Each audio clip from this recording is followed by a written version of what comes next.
freedom and liberty burn in your hearts, there will never be any doubt that all men, everywhere, are created equal, and that God truly does bless America.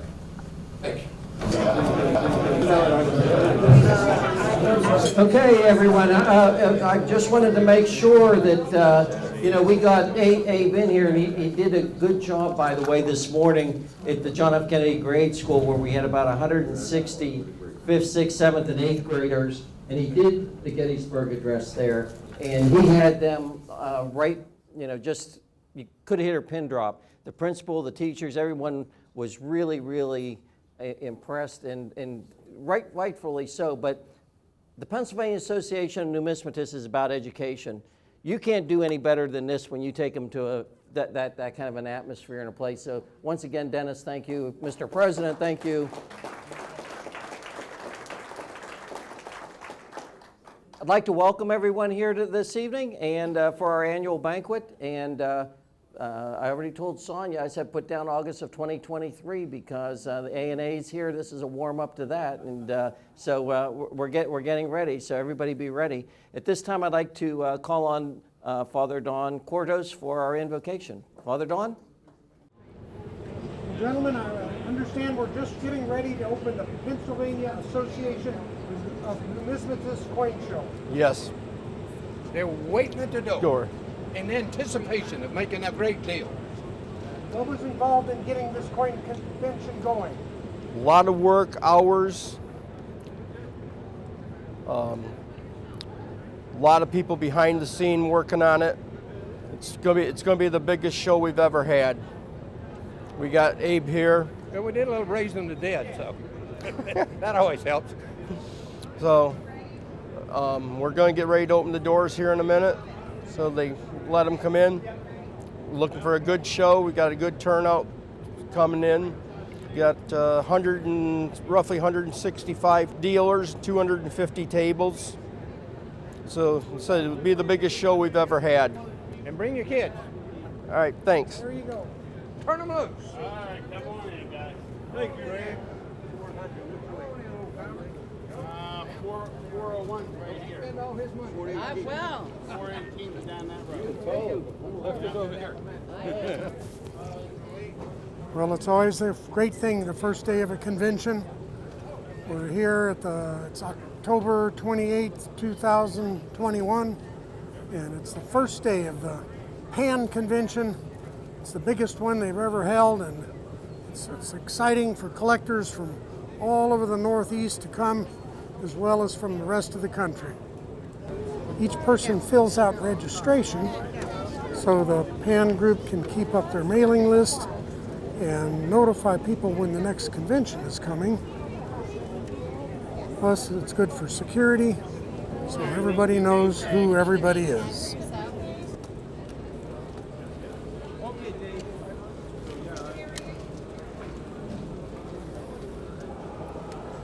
Ray, you're here at the Pan Coin Convention. Why have you come to this convention? I've been coming here for years because it's only a few hours from where I'm at in Cleveland in a store, and it's an easy ride, and there's a lot of people here, and it's a good place to buy and sell. It's a very interesting show. What's the coin market been like in these post-COVID days? When there is a show, it's always very busy. The only trouble is, for years, most of the shows got canceled, and now, thank God, they started again. This is one of the first shows I'm at. We've been around for years and years in the trade. How old are you, and how long have you been in numismatics, Ray? I've been in numismatics now 59 years. I'm 80 years old, and there's a lot of nice stuff coming in out of the walls now. People that are getting older are dying, and you want to be able to buy it. I personally like mint errors that are from the mint that snuck out, and this is a $20 bill that is perfect on the back, but it's all misprinted on the front. It's a complete overprint. And how does something like that get out of the bureau? We'll never know it. This person said they got it from one of those pay machines where they put money in, and there was one bill was in the middle of the 20s. What kind of value? About $400. It's an interesting note, perfectly overprinted, 100%. And for all your years in the business, what do you think of the way things have developed in the coin business? I think there's much more collectors now, and the ones love it that have it, and the older people are dying off, and the young kids, even though they like electronics, if you look around this room, you'll see there are some young people here. Thank God that the young people still like it, but they're not really as interested as the older people were. Collectors have a great opportunity to look at all kinds of coins. There's 160 plus dealers here, and you can see just about every type of U.S. coin. Of course, there's all kinds of dealers with world coins, medals, banknotes, exonomia, and other forms of cool numismatics.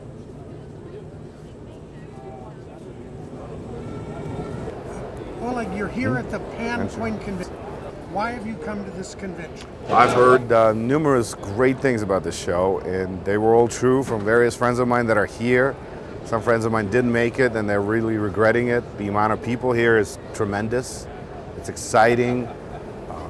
This is my first year, and this is great. I get to present my products to a brand new audience.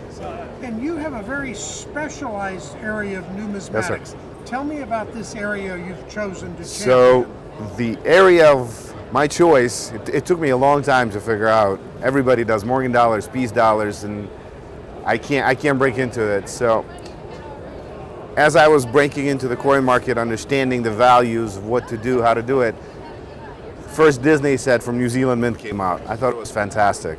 And then they started doing Avengers and so on and so on. So I basically pioneered an avenue of modern pop culture numismatics. So it's Batman coins, Disney, Star Wars, Star Trek, Harry Potter, all of this pop culture, and it just took off. I can't keep stuff in hand. So. Who are the people that buy these collectibles? There are three types of people that buy this. The first group is investors, because these coins are limited mintage. They go up in value monthly, not yearly, monthly.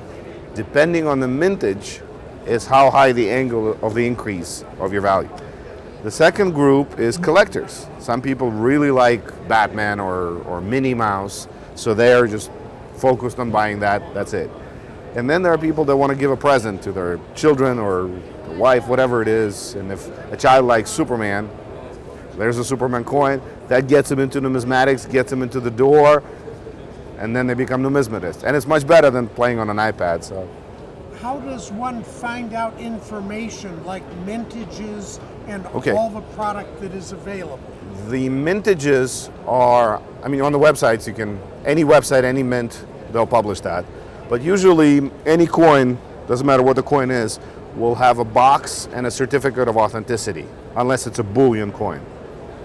If it's a proof coin, they will have that information on the certificate. If it's a bullion coin, then the mintages are high, but then the price is very cheap, very low. That's how it works. Okay, do you have some cool items? Absolutely, to show us? absolutely. So this coin is a Star Wars coin. It features Luke Skywalker, and it's from a 20 coin series by the New Zealand Mint from the island of Niue.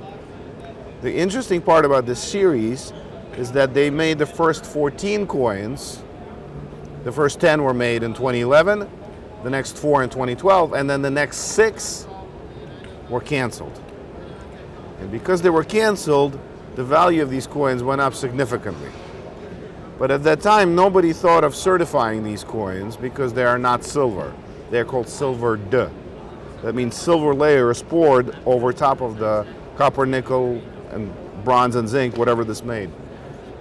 The coins are very interesting because they're made of non-precious metal, therefore to achieve a 70 grade, perfect grade, is very difficult.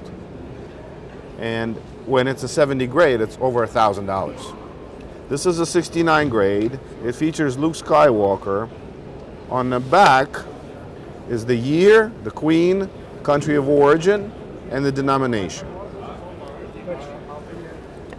The next coin, this is a 1 ounce silver. This is from a bullion line. So Star Wars coins became extremely popular over the next 5 to 6 years. They started producing bullion coins. Extreme high mintages, 500,000, 100,000. And they are different from proof coins in a way that they're not double struck. A proof coin means double struck on a mirror shine.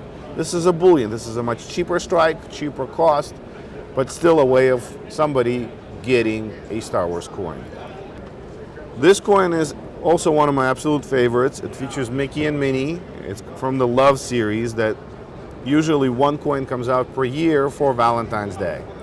It works for both men and women to give to each other as a gift.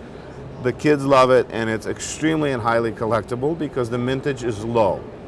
It has beautiful packaging and a stunning heart-shaped design. From the same series of heart-shaped design, they released a princess coin, and this is Beauty and the Beast, Belle and Beast.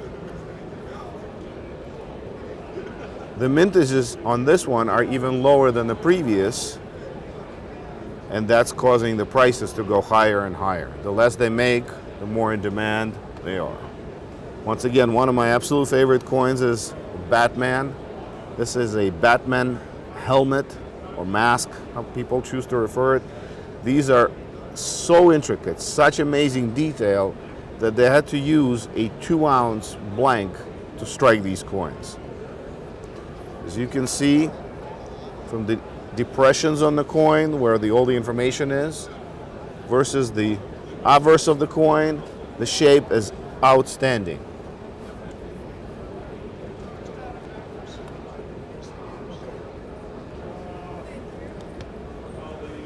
Top 3 of my favorite coins, this would be one of them. The Black Panther coin. This is absolutely stunning. It's got antique finish. Colorized design, ultra high relief. The amount of detail that had to go into this coin is absolutely incredible. Also, the black core of the NGC and the Marvel label complement that. This is a stunning piece of numismatic engineering. Last but not least, has to be top 2, is the Spider-Man. The gold Spider-Man coin. This coin was designed by the very famous John Mercanti, and he actually autographed the labels. Furthermore, this coin is a first day of issue. And when this coin was first day of issue in 2017, the COA of each coin was given to Stan Lee and personally signed by Stan Lee. It is a gold 1 ounce from Cook Islands, extremely hard to find. The mintage on this coin is 250 coins, and the population in 70 grade is 150. That's how many coins exist in that grade. What kind of value? I would value this coin, if I had to buy it, I would pay $3,000 for it. If I was to sell it, I would sell it for a minimum of $5,000. And will there be future issues with upcoming programs and new movies? Oh, absolutely, absolutely. Especially with the numerous coins that are coming out, the numerous Star Wars films that are coming, the Minions coins, the Shrek coins. I mean, they keep on doing this. The New Zealand Mint, the Perth Mint, Royal Canadian Mint found out that there was extreme excitement in children and adults to relate to these coins much better than to peace dollars or to Barber dimes. I mean, my kids personally don't care about full bell lines on a Barber dime. That is an explanation for 5 hours. But you show them a Princess Alice in Wonderland coin or Wolverine coin, and they're jumping all over. What are the limits? We can't, what are the rules? We can't even tell them. Well, it's day 2 of the Pan Coin Convention. Oh my gosh, collectors are streaming and wheeling in. And yes, we're here again. Try not to get in the way of folks Everybody wants to clamoring to get in to buy and sell coins and banknotes, all kinds of goodies. Once again, they were greeted by Abraham Lincoln, and we'll have another great show today.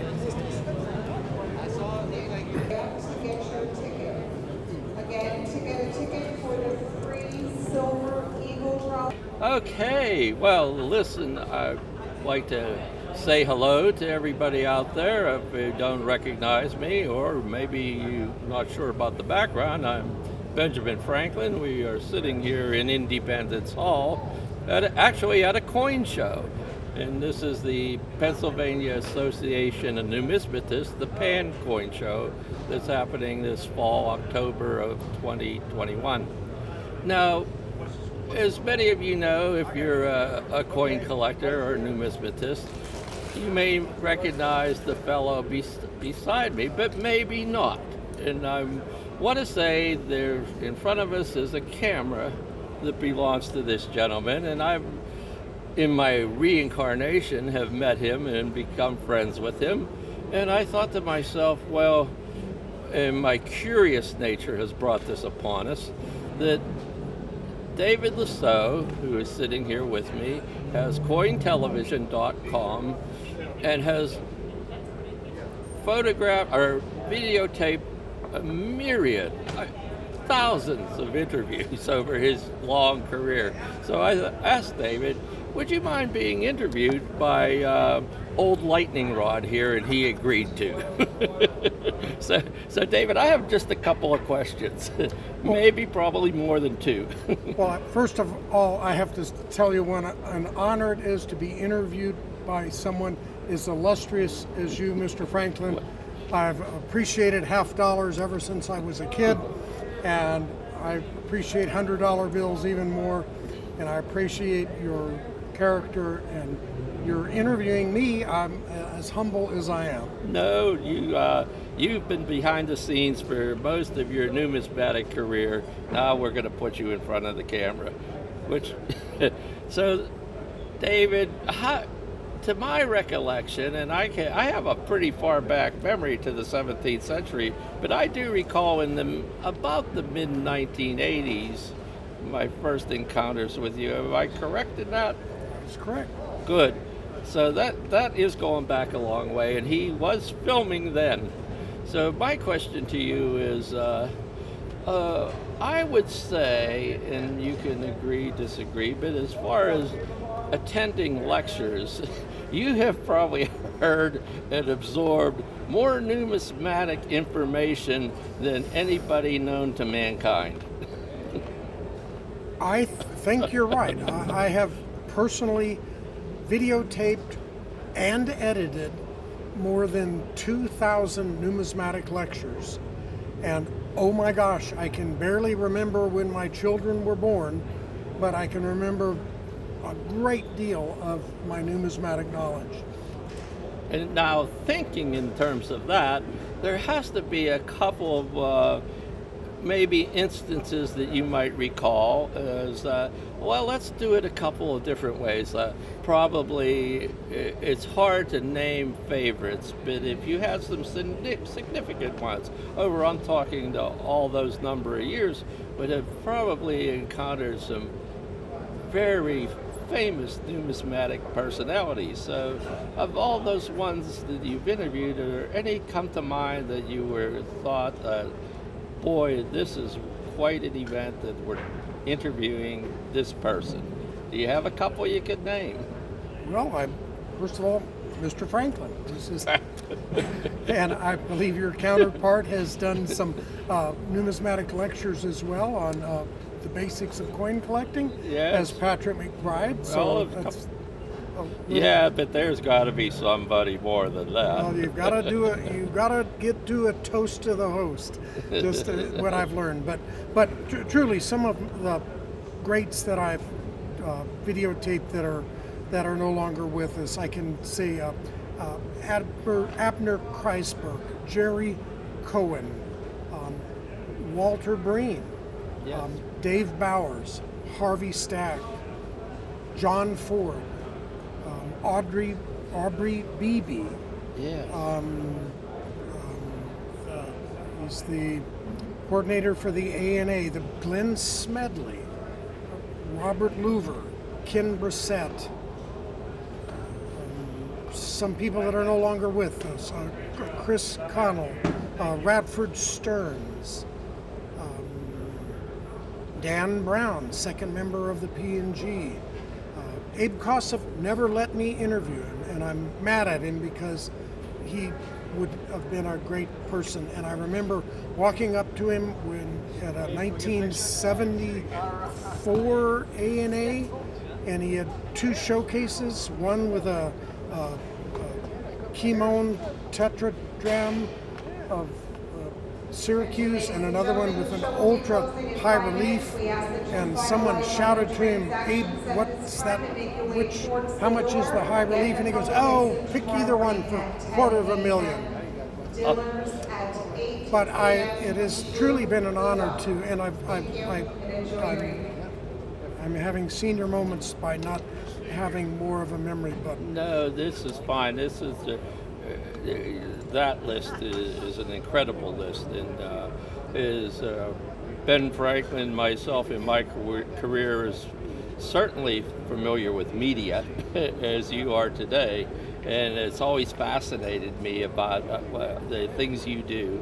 And I think that what comes to mind, my next question is, of all those topics that you have filmed, is there any certain ones that personally catch your ear because maybe you have a fond interest in some certain aspect of numismatics? Well, I have to give a little credit to Dennis Boggs with his renditions of Abraham Lincoln, and he has really provoked and engendered my interest in history and Civil War material. Larry Korchnek just gave a lecture today, as a matter of fact, on siege coins that were struck during sieges, and he started with the Battle of Constantinople in 1453, which I read the book, and Constantine the 11th. Yeah, the fall of that, in May of that it was year. just, that was really intriguing. Eric P. Newman was one of the greats that I've interviewed several times. Yeah. His story of the evolution of the dollar sign and the history of Mexico, the War of Independence, and then the Revolutionary time period. And I have to admit, if anyone has a real genuine knowledge and enthusiasm for a subject, I cannot help but become infected with their enthusiasm as well and want to learn more about it. Yes. Now, of all those interviews, and we certainly know of the ANA shows, but are there certain shows off the beaten track that you've traveled to that you thought, well, this is rather peculiar, but I'm here? For interesting shows, one of them is the Us Mex Numismatic Association. It's been going on now for 10 or 12 years, I believe. I've videotaped every one of them. They always have at least a half a dozen lectures of very erudite and scholarly aspects of Mexican and Latin coinage. There's only about 40 dealers, but it's a wonderful, best-kept secret. The Early American Coppers Group, I had the honor of videotaping them for years and years until it became political and certain individuals got involved. But they have wonderful esoteric knowledge of the early coinage of America, pretty much 1793 until 1857 for the large sense. Interesting, fascinating group of people. And the other one would be probably the New York International, because they have speakers from everything from the most obscure was Dutch medals of the 16th century, which, boy, it was fascinating. Oh my gosh, I loved it. Oh yes, But really get it gets to the root of the numismatic appetite out there. I mean, certainly a 5-course meal in that. Now, I'm thinking as far as destinations, most people automatically say that the fun show in January, why would that not be a place to look forward to going to? Is there any places that you've been that you thought that, my God, this is a beautiful place, maybe aside from Florida in January? Anything come to mind that you thought, oh, I get to go there again? I really enjoyed traveling to that spot of our little God's earth here. Well, I do have to give a kudo to the Florida United Numismatics. They are a wonderful group. They have wonderful lectures. Randy Campbell has been the education master planner there for 40 years now, I think, all together. And he always has a really interesting group of people as speakers. I had the honor with the American Numismatic Association of doing their videos up until 2015, and I videotaped literally every lecture from 1986 until 2015, and that convention is interesting because it travels around. It does different cities, and for the Scottsdale show for the Us Mex is a wonderful city to go to. And I can't believe Pittsburgh is such a fine city itself. If any of you have the vision of the old steel town and dirty and all kinds of rivers being polluted, it's not. It's the most wonderful city, beautiful architecture, people are friendly, and the PAN convention, Pennsylvania Association of Numismatics, has some top-notch speakers as well. Well, thanks for that. Of course, I'm always promoting the Keystone State. There you go. Although I will say that even for my old bones, going to Florida in January and seeing a palm tree is very, very enticing for me. And I don't mind sitting outside in the veranda to enjoy my ale or Madeira, so yes, I do look forward to the fun show. But so in closing, David, and I hope you continue on for a long time, do you have any plans or to keep filming as long as you can, or what is your long-term thoughts about retirement or keeping it going, or well, what do you think? In 2014 October, I had a massive stroke. I was unable to speak or walk. I've had to learn virtually everything about life and living since then. Over again, yes. Fortunately, my numismatic knowledge was intact, and while I was on the gurney, both of my children came, my daughter Maxine and my son Alexander, and they said, well, Dad, you've survived, you're going to live, we love you, but we have to tell you right now, when you can't say or do anything, please get rid of all of your coins and banknotes and all of your collectibles. We don't want them. We don't have the time to invest to learn about them. So I've been, for years, I had never sold any coins at a convention, and I've now started to get rid of these items that my kids don't want. My fiance, soon-to-be wife, is Debbie Level.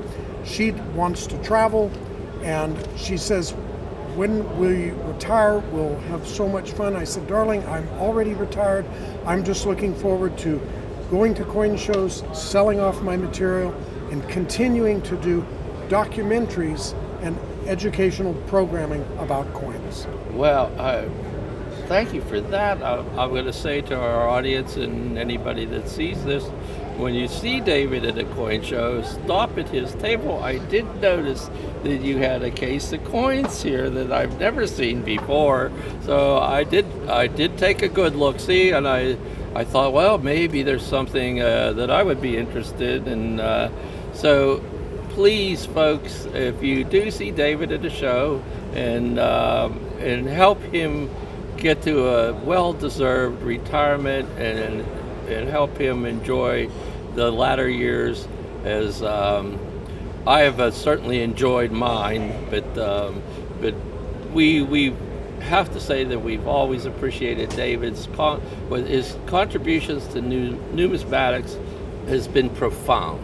And to visit his website, Cointelevision.com, to access interviews that are just wonderfully done by the most incredible folks in the field of numismatics is worth that journey from your own office, living room, or wherever your computer is. So thank you, David. I'm pleased to do this, and I'm glad I did this. Thank you. And so you're very welcome, and have a good evening tonight. Thank you, Mr. Franklin. And who knows, I'll maybe do a video on your topic of numismatics. That would be bad. That would be perfect. There's plenty to do, so we'll keep on doing it. Thank you, David, and have a nice night this evening. There's really a cool booth. All kinds of proof sets and individual collector coins. You see with people to help. So if a collector wants to come in and find a particular date of a cent, any kind of coin, he just looks through the tray. There's an 1883 extra fine, an 1884 in AU. Great way to find things for your coins and collectibles. Well, it's the final day of the Pan Convention. It's Saturday, October 30th, 2021. It's been a great show. All kinds of lectures taking place, a lot of education, lots of coin trading, people buying and selling. We talked to some great people, and I really want to thank the Pan Group for inviting Cointelevision and myself out here, and we look forward to seeing you at the next coin show.